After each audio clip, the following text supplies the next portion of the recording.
Well, it's 3 o'clock, so we're going to go ahead and get started. Thanks again so much for joining today's webinar.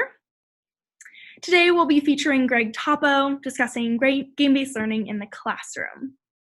My name is Lindsay Buckle, and I'm the manager of Educational Leadership Series here at Legends of Learning, and I'll be your host for today's session. I'd like to start off with just some brief housekeeping before we dive into Greg's talk. First off, your microphone will be muted for the entirety of today's session. So if you'd like to participate, please feel free to ask any questions by using the Q&A functionality found either at the top or bottom of your screen. Questions will be answered at the end of the presentation.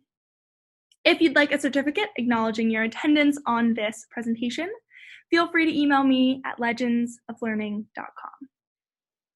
This webinar will be recorded and available on our website after the presentation today if you'd like to watch it again or pass it on to any of your colleagues. Now, let's dive into Greg. Greg is the author of 2 books on education, The Game Believes in You, How Digital Play Can Make Our Kids Smarter, and The Trust Machine, co-authored with educator James Tracy, looking at how AI, automation, and machine learning are changing the American high school. A former senior editor at Inside Higher Ed, he was previously the national education reporter at USA Today from 2002 to 2018. A graduate of St. John's College in Santa Fe, New Mexico, he taught in both public and private schools for 8 years before moving into journalism. Greg, take it away. Great, thanks. Thanks, Lindsay. And thanks to everybody at Legends of Learning, including Josh and Vadim. I'm really excited to present this talk to you. I've done it in various forms, lots of different audiences, and I've tried to kind of make a nice sort of concise version of it so that we'll have plenty of time to have a conversation afterward. And I'm hoping that my first slide will work. Okay. As Lindsay said, so I wrote this book a couple years ago, The Game Believes in You, How Digital Play Can Make Our Kids Smarter. And by the way, just a small bit of housekeeping, I'm using Prezi, and it swoops and swirls and comes in and out. So if you're the least bit car sick or have any kind of feelings of vertigo, just step back from the monitor and you'll be fine. So I wrote this book, and you know, one of the questions I was trying to ask in it was kind of a simple one and kind of a sort of, I think, a counterintuitive one, which is, can play make school harder? And by harder, I didn't mean more frustrating. I mean, make it a more rigorous place, but more enjoyable for the students. And of course, as probably a lot of you sort of already intuitively figured out in your years in the classroom, you know, play is a big deal. You know, play, as Frobel said, is the work of children. But what I found when I was reporting the book is that by the time you know, this decade started, which is when I started thinking about this stuff, play was actually the work of everybody. If you kind of look at this graphic, what this describes, what this sort of lays out, is the revenue for various forms of entertainment. And you see it goes from recorded music to Disney parks and resorts, and then all of the film industry. And as you can see, those 3 bars, the orange, purple, and the blue, would basically all fit inside the green one, which is the revenue of video games. So play is everybody's work at this point. And I think that's one of the reasons why a place like Legends of Learning sort of it came along at the right time. Sort of people get it at a very sort of deep level. That play is something we need to pay attention to, and that it's something that we can leverage as educators to make school a more interesting place. So what I wanted to do with this talk is I wanted to sort of pull back and kind of give you, in a way, kind of a distillation of a lot of the things that I learned reporting the book and doing research for the book. Essentially, what I found was, if I had to sort of, like, somebody held a gun to my head, that games, and I'm talking about games here, I'm talking about video games, especially, but games in general as well. Games give us access to 7 things that we love. And these are the things I want to talk about today. And sort of reflect upon to what extent school gives us access to these things. So they are failure, feedback, fairness, flow, which is a term that you may not be familiar with. We'll talk about it at length. Fantasy, freedom, and fellowship. And I'm just going to take you through all 7 of these as quickly as I can and to try to provide some kind of good, fun, vivid examples of why they're important. Not only what they are, but why they're important. So failure is kind of obvious. We love to, even if we don't know it, try things, fail, and pick ourselves back up and try them again. And video games are masters at this, okay? I learned a lot about this piece of it reading the work of a guy named Jesper Juul, who's a Danish game designer.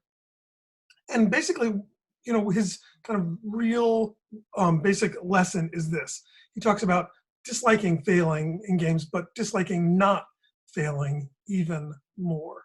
So for him, something to be a good game and a game at all, we expect a kind of resistance. We want it to push back. We want the possibility of failure. And he's got this interesting thought experiment in his book where he says, imagine a game that you could not fail at. And this is the game, what you see on the screen. It's a button that says finish the game like this. Press the button and the game is done. There's no chance of failure in this game. Is it a very interesting game? I don't think so. I don't even think it's a game at all. Sort of a joke of a game. But Jules says one thing, he kind of takes it one step further, which is really interesting to me. He says, we're not necessarily disappointed if we find it easy to, let's say, learn to drive a car or just fill in the blank of any other thing sort of you have to do in your life. But we're disappointed if a game is too easy, right? If the game is too easy, we're like, well, that wasn't what I was expecting. We want the game to sort of push back and give us something back. The original title of my book was going to be Hard Fun, which is the sort of concept that game designers are very intimately familiar with. And it basically means just what it looks like, right? For something to be fun, it should be hard, right? We like it when it's hard. We like to be challenged. So when you think about your students, or you think about maybe even your spouse or yourself playing games, think about that sort of right off the bat. We like hard things, right? We like to be sort of challenged and sometimes even sort of have the dickens scared out of us in order to keep us occupied. Let's see, next slide. And it's interesting because, a lot of people would push back and say, well, wait a minute, school, you can't just fail, again and again and again and again. That's really not what the real world is like. And I would say that actually, I think the real world has more tolerance for failure than a lot of classrooms. If you think about, failing the bar exam, right? The ultimate test. We know very sort of famous people who failed it a couple of times, right?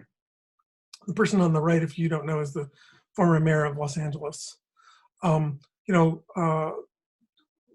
of people, would say, what do you call somebody who failed the bar exam 3 times and then passed it? You call them a licensed attorney. So let's talk about feedback a little bit. You're intimately familiar with feedback. This is what it looks like in school, right? A marked up paper, maybe a gold star on the honor roll, maybe very simple feedback is, you have something to say and your teacher acknowledges that you have something to say. These are the kinds of feedback we're very comfortable with and familiar with in school. What feedback looks like in a video game is this, right? Good job, you just did something amazing, right? And you've gone the next step, you've unlocked a level, you've found something that nobody else found, you're ready for more. I think one of the things that we sort of don't give enough credence to is this idea that, when you're playing a game, like this young man is, you press a button, you get a reaction. If you press the button and you don't get a reaction, what do you say? You say it's broken, right? It's a system that's broken if you don't get immediate feedback. And games are good at immediate feedback because delayed feedback doesn't really work, right? As you can see from this, delayed feedback doesn't favor iterative learning, right? You need immediate feedback cycles, the time of the action to get better at something. So, some of the ways games do this is onboarding, right? If you're new to a game, they'll say, hey, listen, you should do this to get started. You'll be more successful if you try this, okay? It also, if you get stuck, it will give you sort of feedback that fits the problem you're having, right? If you don't quite know how to do a certain thing, it'll tell you, well, try this combination of these things, you'll get it, don't worry. If you look at the work of folks like Rigby and Ryan, Scott Rigby and Richard Ryan, they've done some really interesting research into sort of how games work and why games are so appealing to so many people. One of the things they say is games don't give you just one kind of feedback, they give you at least 3 kinds, the sort of short-term granular, right? Push the button, did I get it? Yes or no. Sustained competence, right? Am I getting better at this? And then sort of cumulative competence, right? Like, how did I do this whole journey, okay? How far have I come? And if you think about somebody like Jim G, he has a really interesting way of thinking about this, is that games do this without what we would commonly call assessment, right? In school, we have this kind of very, I think, deep understanding that, you do a thing and then you assess it, right?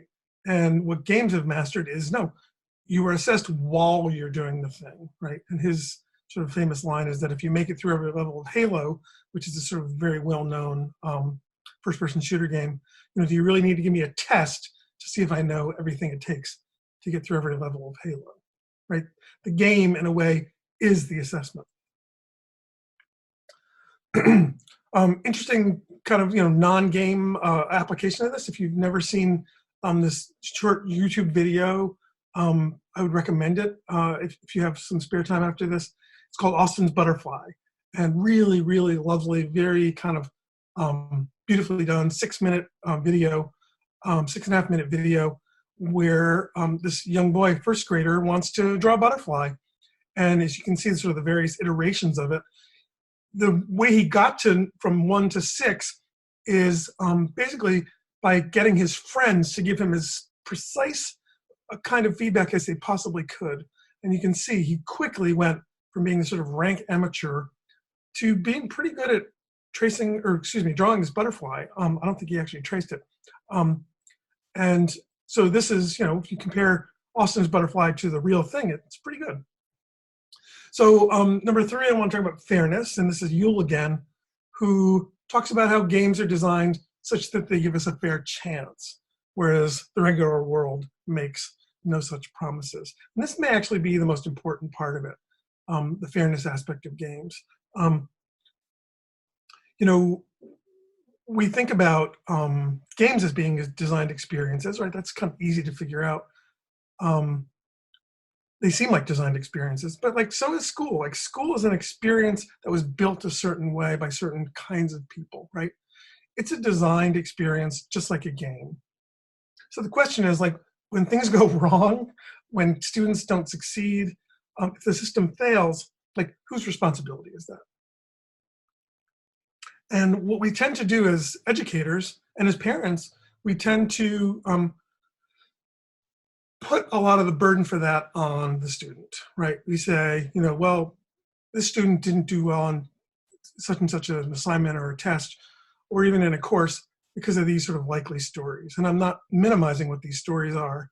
I'm just saying these are sort of the go-to narratives we tend to rely on, right?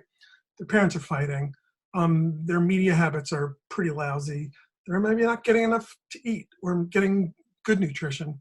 They didn't sleep very well last night, or maybe they have some sort of learning difference, diagnosed or undiagnosed, right? These are pretty well used and pretty familiar ideas to us, right? Unfortunately, this describes every kid who ever picked up a game controller, right? Your typical gamer, their parents might be fighting, they might have terrible media habits, they eat a lot of junk food, they didn't get a lot of sleep last night, and they may have a learning difference. Yet game designers don't have the luxury of saying, well, I need a better set of players, right? Everybody's got to succeed in a game. Everybody's got to. So the question is, even when we have sort of, it's leveled out in the past few years, but even when we had sort of rising percentages of kids who are being served under things like IDEA, like how do you handle that, right? Well, game designers would say, we need to change the system to serve these kids. We need to make it so that they can succeed, right?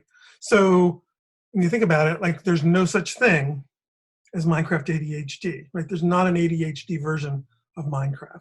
I made this up, by the way. This is just a slide that I created. Okay, there's no such thing, right? The ADHD kids and the non-ADHD kids play the same game. And by the way, there's no, culturally, there's no division seen in gaming either, right? We don't say, there's a Fortnite gap between white and black or poor and middle class students, right? There's no such thing. I made this slide up too, right? Everybody succeeds equally. It's not defined by whether you have a difference or whether you look different. Although I do have to say, I actually cut this out of the Washington Post the other day.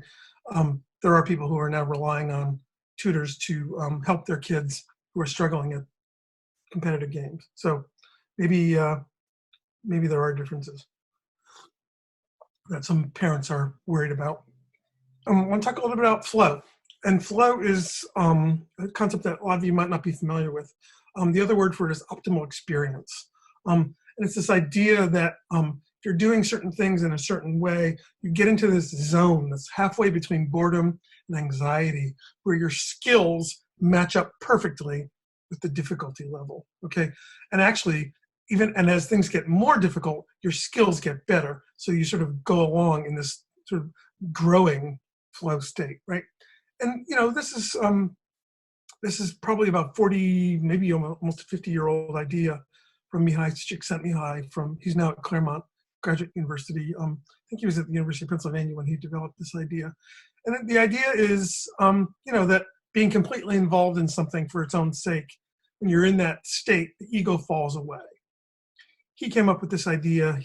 This line of research actually came to him while he was studying painters who would get so involved in their painting that they would just stop, they would forget to eat and drink. So, and you see sort of other ways of thinking about this, like Dan Willingham at the University of Virginia, he talks about flow in a way. He doesn't actually necessarily use the term, but he says things like this. People are naturally curious, but curiosity is fragile. And working on problems that are of the right level of difficulty is rewarding. Working on problems that are either too easy or too difficult is unpleasant. And, game designers, they spend a lot of calories thinking about this. Like, how can we keep players in this zone, right? How can we keep players in this place where they forget that time is passing?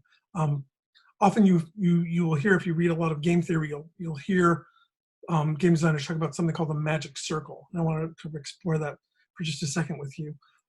So the magic circle is kind of what it sounds like, right? Is this sort of space, not necessarily a circle, by the way. It's a space where games take place, and where everything else falls away, right? All that's important to you when you're looking at this game board is what's going to happen in this little sort of square foot of plastic, right? What's going to happen next? And it can be a very small personal thing, right? This is a magic circle, right? You can hold it in your hands. And by contrast, this I would say is a magic circle as well, right? Much bigger than any one person, much bigger than thousands of people, right? And if you really sort of take this idea to its ultimate, the whole world is kind of a magic circle when you're talking about things like, the World Cup or the World Series or Super Bowl and the Olympics and things like that, right? What's happening on this rectangle of grass is very, very important. People are very focused on it. So in the magic circle, it's not just a function of games, right? It's a function of almost anything that draws our attention and keeps it, right? The theater is a really wonderful example of, the magic circle being formed. So, right, the lights go down, you forget where you are for a second, and then the lights come up and you're somewhere else. Judicial hearings, obviously, especially if you're being sued, you're very closely paying attention. If you're in church, obviously, worship, religion, puts your mind in that state of something happens here that doesn't happen anywhere else. And of course, ceremony of any sort. That's what it's meant to do, right? It's meant to put you in this mental space. And this is actually a circle, but it doesn't. What matters is not that it's a circle. What matters is the little fly in the middle of this. So this is. I took this picture when I was in Amsterdam a couple of years ago. So what they found was that in the Amsterdam airport, which is one of the busiest airports in the world, they found that men were going to the men's room and in a hurry and making a terrible mess in the urinals. And so what one of the custodians did was he said, listen, I think I can fix this problem. Just give me an etching tool. And so what he ended up doing was, as you can see on the picture on the right, he ended up etching a picture of a housefly onto the bowl of the urinal. This is not a real housefly, this is a picture of a housefly. And what they found was that once they did this, they were giving men something to aim for, and the spillage rate went way down, and the cleaning bill went down as well. This was something they could focus on, even for that just sort of brief couple of seconds. And that was important. You can now buy these things. You can buy stickers for the men and boys in your life, and you can actually put them in your toilets. But the idea is that, flow promotes achievement, right? And I'm sorry about the double entendre here, but it promotes achievement over time, right? Tasks start simple most of the time, and they get increasingly complex. And if you're in that flow state, you can work to get better. If you think about sort of school applications of this, if you look at, there's some research into places like Montessori schools, where they find that flow is higher in a lot of these schools. Why? Because students aren't interrupted, right? They have much longer spans of time to get work done. We'll talk a little bit about fantasy, and you might find it odd that the word fantasy is superimposed over a map of the Washington, D.C. Metropolitan area.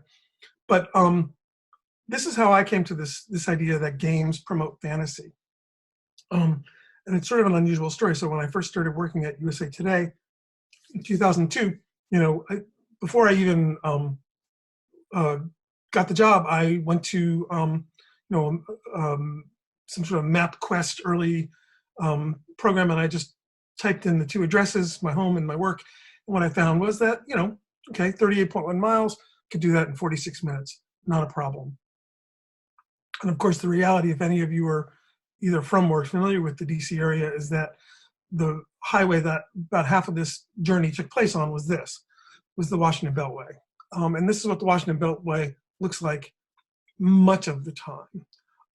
So it wasn't really 48 minutes. It was sometimes an hour and a half, sometimes 2 hours just to get to and from work. I'd come home from work most nights, absolutely ready to kill someone, really, really angry, really, really impatient. And I just had to sort of like blow off steam. So what I do is I get home, kick off my shoes, get a beer, sit on the couch, and play video games for an hour or so before I could even like talk to anybody. I play games, and this is the kind of game I'd play. So it took me a couple of weeks to realize that something was really up here that I didn't quite understand. Right, just spent 2 hours driving, 4 hours some days, and this is what I was doing with my free time. But what you can see kind of pretty easily just from some of the information on the screen is that there are at least 2 or 3 things that are very different here. So number one, I'm in a very, very nice yellow Lamborghini. I'm going 128 miles an hour, and I'm not on the Washington Beltway or Silver Spring, Maryland. I'm on the Amalfi Coast and I'm having a great time. And when I crash my car, if I had crashed my car, I just press a little red button and get back on the road.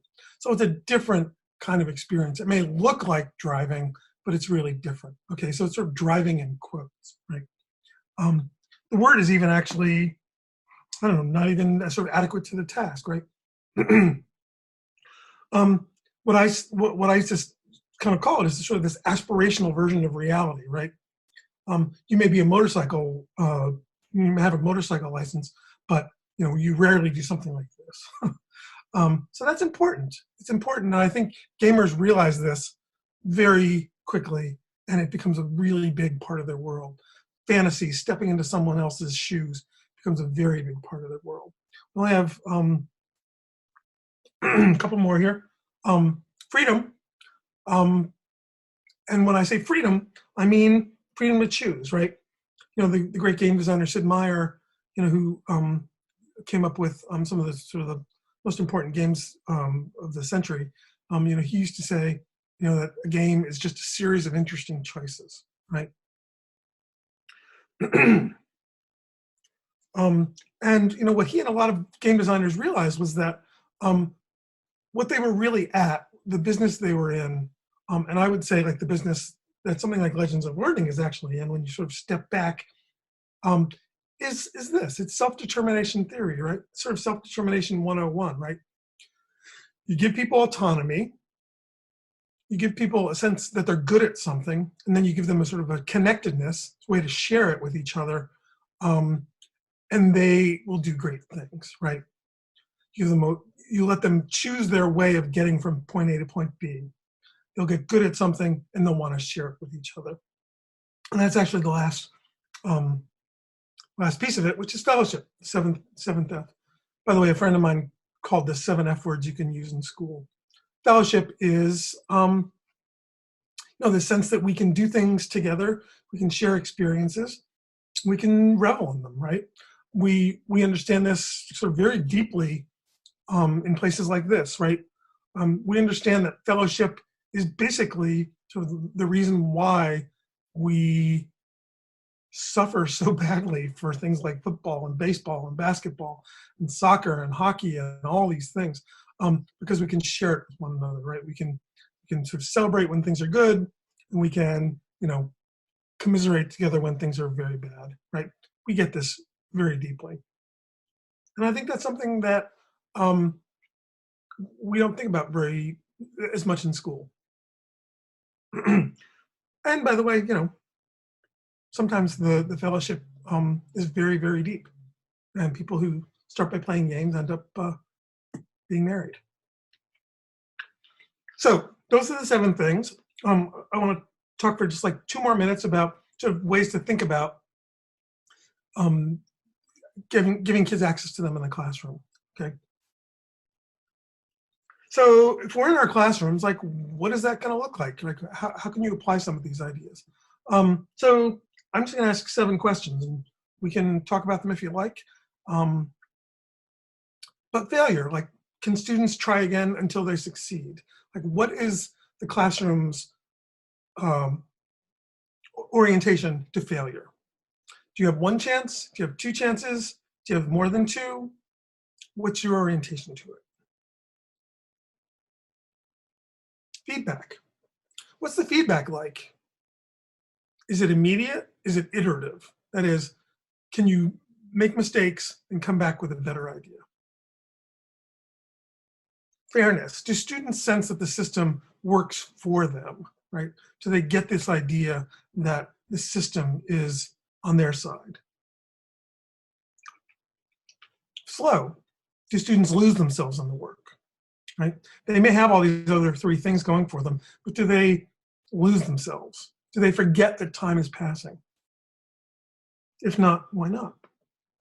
Fantasy. Can students embody an aspirational role? And that just doesn't have to be, Harry Potter or Spider-Man. This can be anything. Can they see themselves as someone else? That could be, an older student in the school. That can be their teacher. That can be someone who comes in to, do give a lesson on Thursdays. And it can be all these other things, obviously. But are students getting a chance to sort of indulge their aspirations? Freedom, can they forge their own path to proficiency, right? How many paths does a student have to get from A to B? And then fellowship, can students collaborate? Can they work together? And can they share their successes? That's really all I wonder about. So obviously, you know, one of the things that when I wrote this book, people want to know, well, what game they should be playing with their kids. And in a way, this talk was sort of a response to that, because I can tell you what game you should be playing with your kids or what game you should have in your classroom. I mean, obviously, Legends of Learning, you know, has a menu that is like both wide and deep. I can tell you sort of the games you should be playing with your kids. And I think that's sort of, it's probably its greatest value proposition. But I would say, like, while you're doing that, as you're thinking about these games, as you're maybe even playing some of these games with your students and trying to figure out sort of what their orientation is to them, like, ask some of these questions. Like, even on days when you don't have games in the classroom, right? Maybe even months when you don't have games in the classroom, subjects when there are no games in the classroom, like, ask yourself, like, what is your orientation to these 7 things, right? And I wouldn't say, like, you have to have all 7 of them all the time. I mean, I was a teacher and I know that, like, even one of these things would be really hard, sort of starting from scratch. But, like, think about, like, which is the one that you would start with, and, you know, which is the one that you sort of see being the first piece of this that that you could handle, and sort of start from there and see if you can do 2 of them. See if you can, you know, get to all 7 eventually. I'd love to hear, you know, if you have any, if as you sort of do this sort of thought exercise, whether you see things happening differently for your classroom. Anyway, that's my humble suggestion. Those are some of the things that I've learned. Love to hear your questions, your comments, your thoughts. I guess I'll just turn it over to Lindsay if she's still there. Yes, of course. Thank you so much, Greg. That was fascinating. I think the 7 Fs are a great way to put into words what game-based learning reliably brings to the classroom, which is always very exciting to learn how we can just take our education to the next level. Sure. So if anyone has any questions, please click the question answer button at the top or bottom of your screen and type your question in. I'll be reading those to Greg in the order that they're received. As you all are writing your questions, I'd love to say a word about Legends of Learning. As a math and science game-based learning platform, Legends of Learning strives to be on the cutting edge of new game-based learning strategies and techniques. Backed by research on efficacy from Vanderbilt University, we endeavor not only to be leaders in our field, but also inform and inspire leaders across our industry. So in that pursuit, we've created the Educational Leadership Series to explore latest advances, current and projected trends, and solutions to the issues affecting education today. The Educational Leadership Series has monthly webinars, as the one you participated in today, as well as in-person events, including co-sponsoring a game-based learning summit on February 7th in Baltimore, Maryland. Thank you, Greg, for being a great part of our series. Sure, this was fun. Yes. So now on to questions. So the first one we received is, Greg, what have you seen around research in game-based learning? How do we know it actually improves performance and isn't just engaging? It's a really good question. And it's actually, to me, it's like an emerging field. Obviously, your question is actually really points to something important. Engagement is the first piece, I think, that researchers looked into, and they found, you know, they got pretty good results. But there actually is sort of a maturing field of game-based research. And actually, if you want, I can give you guys some links afterwards, maybe to some websites and some places where they're doing some pretty serious research on not just kind of the basic stuff, but also sort of how games are scaffolding pretty advanced learning. I mean, a couple of names that you could look at would be, folks like Constance Steinkuhler, who's now at University of California, Irvine, who's really, like, this was her sort of field, which is like, what are students learning in like math and science when they're playing some of these games? So I wouldn't say it's mature yet, but there is a very, very concerted effort to answer some of the really basic questions. Awesome. Perfect. I would go, by the way, I mean, just to start with, you might want to look at a website.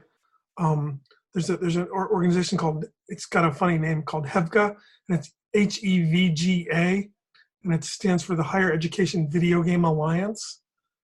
HEVGA. I think it might just be hevga.org. And that's sort of chock full of researchers who are looking at game-based learning. And I will say one more thing. There is actually a group, a Facebook group, that's made up of educators who are using games in the classroom and who are interested in this subject. And I can give you information about that too at the end. Perfect. Awesome. So if you're interested in this, you're not alone. You're not like out in the wilderness. There's a lot of people who've asked these questions and are trying to get answers. Absolutely. Yeah.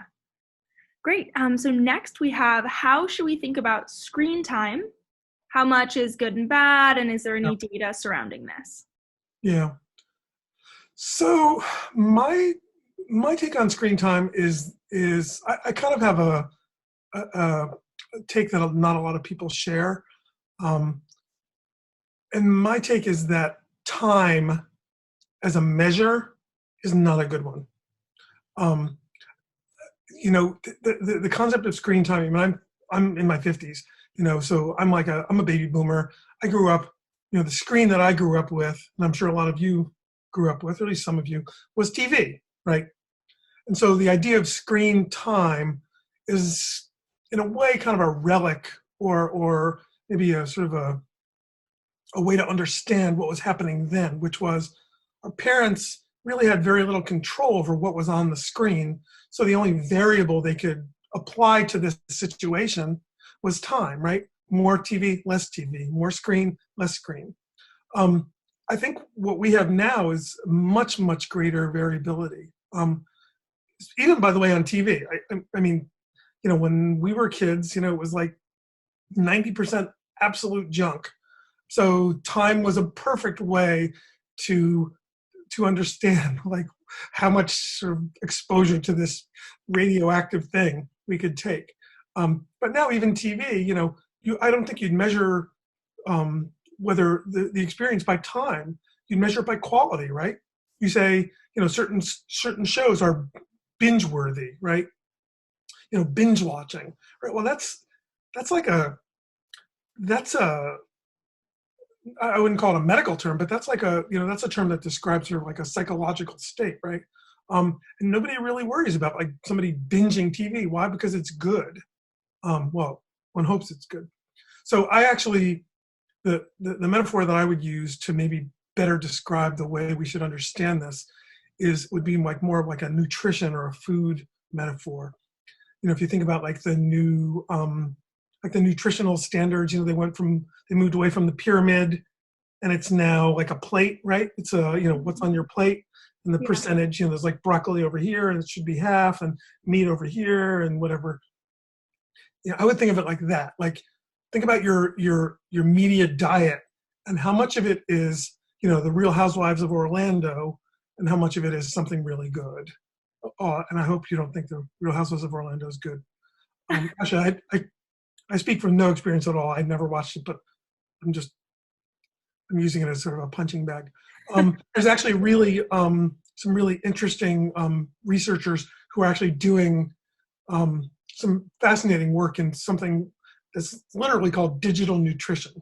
And if you just Google the term, just sort of digital nutrition, you can see how the ways they're thinking about it. There's also another book that I would recommend if you haven't already read it, by Jordan Shapiro, who's a professor at Temple. And he maybe, do you guys work with Jordan at Legends? Do you know Jordan? Yes, that name does sound very familiar. So he wrote a book, really fascinating book. I recommend it to anybody who's got children or teaches children, called The New Childhood. And Mm. he in a way, he kind of sees it the way I do, which is forget time as a measure. Think more about what's on the screen and whether it's something you would do, whether it's something you would spend time with or not. The other thing, obviously, is the idea of like screen sharing, right? Mm. Um, Another interesting way to think about it is for very young people, and this goes back to the 70s and the research on Sesame Street.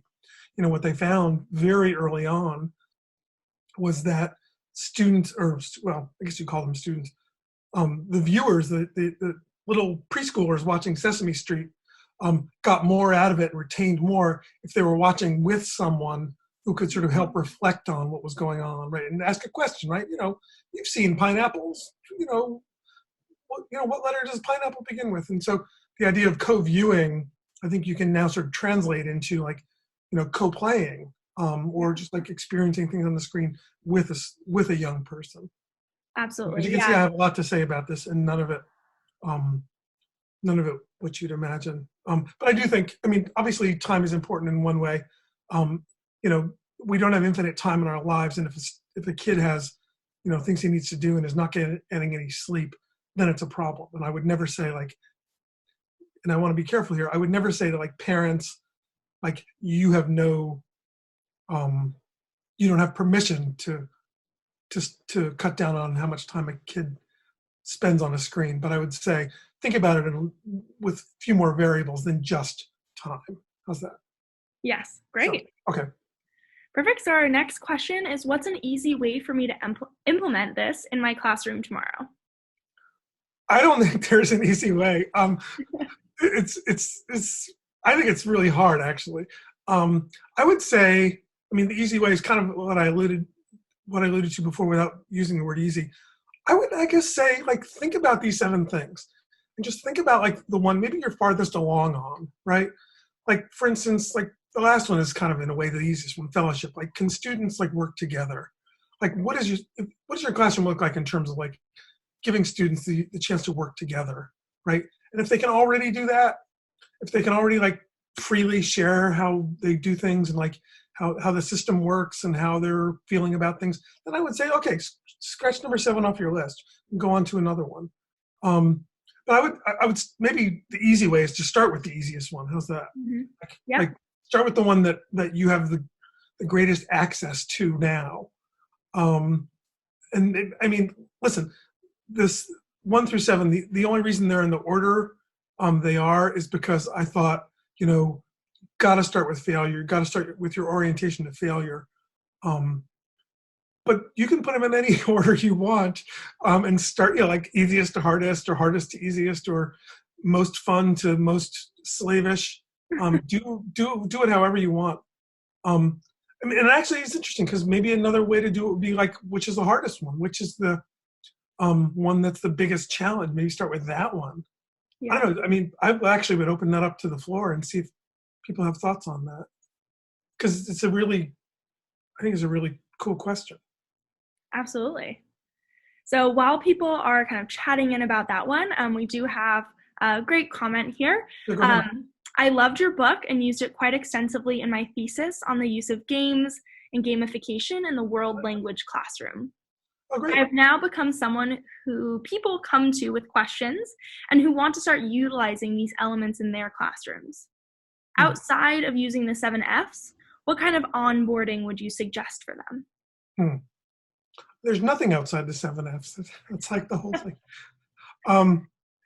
That's a good question. So, I guess I would recommend a couple of books that I think are really, really valuable. I would definitely recommend Jesper Juul's book. If you didn't catch it when the slide went by sort of fast, it's called The Art of Failure. I would definitely recommend that. I would actually, in a way, like bring people back all the way to folks like Jim G. So his book, which is by now, you know, probably as old as some of your students, I would recommend like reading that and kind of reflecting on that, because actually, in a way, a lot of these ideas, a lot of the 7Fs really sort of are not quite an homage to him, but they're really trying to get at some of the things some of the questions he was asking, which is like, what, not so much like, why are games good? Like, what games can we bring in? But like, what are the things they teach us? Like, what are the things that after we played them, we come away with? So I would recommend his first, he's written 3 or 4 really very interesting, really deep books on games and learning, but the one, sort of the most accessible one is the first one actually I think it might be the second one he wrote about this stuff, but it's called What Video Games Have to Teach Us About Learning and Literacy, I think it's called. What Video Games Have to Teach Us About Learning and Literacy. And I would say that would be a great place to start if you don't want to worry about the 7Fs. So. Awesome. Perfect. And then we have one last question here today. What are some examples of high-value game-based learning resources that you've seen in the marketplace? High-value game-based learning resources. Well, obviously, you guys. I mean, you guys are sort of like, like the Mall of America when it comes to that. I mean, I would just look at I would look at the places like gamesandlearning.org. But I actually don't think, I think people are actually moving away from just like, collections of games and thinking more about some of the bigger, deeper questions. I would go to websites of places like Serious Play. The conference, the Serious Play conference, I think is really, really valuable. If you don't, if you haven't attended it, you should probably check it out. There's actually a really good, if you're in the Northeast, there's a really, really interesting free FREE conference called Games and Learning, Games and Education, GIE, Games and Education. And it takes place, last year, I think it takes place every year in the sort of the Albany, Troy capital region in New York. And it's actually sponsored by a learning game company. I think that's really, the thing I like about that one the most is that it's sort of by teachers for teachers. So the questions are the ones that teachers have. It's not some weighty research question that some military strategist has. The Serious Play conference does actually, in a way, sort of the opposite of that. It talks not only about education, but it talks about the military and business and all kinds of broader applications of these ideas. Perfect. Well, thank you so much. That about wraps up our discussion for today. Big shout out again for Greg Toppo for joining us. Thank you so much. Can I say one more thing if you want to? And if you have any further questions, you can follow me. And I don't have access to an IM system right now, but people can follow me up on Twitter and ask me questions. I'm just very simple, just gtoppo on Twitter. And actually my DMs are open at the moment. But follow me and I'll follow you and we can have a conversation. I'm very happy, especially that person who used my book in their thesis. I want to talk to you. Yes, absolutely. And I'll definitely be sending out that information in our follow-up email. Yeah. So if you have any additional questions, please feel free to email me at lindsay@legendsoflearning.com. I'll be sending out an email that has a link to the recording of today's session, as well as the resources that Greg brought up during our question and answer session. Again, thank you so much for joining our educational leadership series today. Our next talk is on January 14th, Exploring Education with Steve Isaacs. Have a fantastic rest of your Tuesday. See y'all.